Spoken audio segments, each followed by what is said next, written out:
चौथ के फेस्टिवल के बीच में ही अचानक से नीतू का दिमाग जो है वो कुछ ख़राब सा हो जाता है और वो हाथ उठा देती है श्रुति पर, जिसकी वजह से मन्नत और विक्रांत का रिश्ता टूटने के कगार पर आ चुका है। तो इसके पीछे की कहानी क्या है वो मैं आपको बताती हूँ। करवा चौथ का जब फेस्टिवल मना रहे थे, चांद वांद देख रहे थे, तो उस समय अचानक से एक ट्रे वरे गिर जाती है, जिसकी वजह से थोड़ा सा हाथ विक्रांत का जल जाता है और इस बात का ब्लेम भी मन्नत के ऊपर ही लगा दिया जाता है नीतू के द्वारा। और इस बात के लिए नीतू बहुत ज़्यादा भड़कती है, मन्नत को भी सुनाती है और श्रुति को भी कहती है कि तेरी परवरिश कैसी है, मतलब तूने कैसी लड़की को पाला पोसा है, इसको कुछ आता जाता नहीं है, बड़ों का सम्मान इज्जत करना तो कुछ इसको आता ही नहीं है और किसी भी गलती पर ये अपनी गलती को मानती ही नहीं है।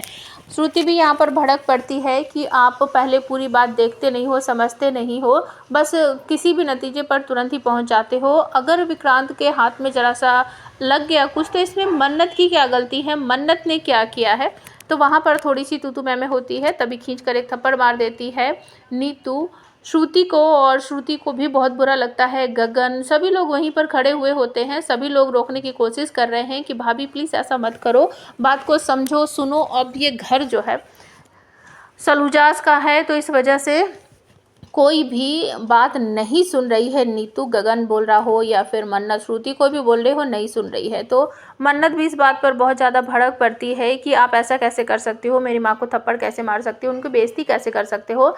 मतलब कि अगर उन्होंने मेरी परवरिश के चक्कर में खुद का घर नहीं बसाया, उन्होंने खुद शादी नहीं की, तो आप उसका भी इल्ज़ाम मेरी माँ पर ही लगाओगे कि तूने खुद का शादी नहीं की, खुद के अरमान पूरे नहीं हुए, और बहुत सारी बातें वो बोलती है। तो इस वजह से थप्पड़ जो लगता है श्रुति को, तो मन्नत भड़क पड़ती है और कहती है कि अगर मुझे विक्रांत से इस बात पर शादी करनी होगी और इस बात पर यहाँ पर रहना होगा कि मैं सभी लोगों की बदतमीजी बर्दाश्त करूँगी, आप जो कुछ भी कहेंगी मुझे, मेरी माँ को, तो मुझे ऐसा नहीं रिश्ता जोड़ना, मुझे इस घर में नहीं रहना है। मुझे अपनी माँ का और अपना खुद का आत्मसम्मान बहुत प्यारा है, तो मैं ये घर छोड़कर जा रही हूँ। और विक्रांत और मन्नत की शादी टूटने के कगार पर आ चुकी है। आपको क्या लगता है, क्या विक्रांत मन्नत को मना लेगा या फिर श्रुति से माफ़ी मांगेगी नीतू? प्लीज़ कमेंट करके बताना।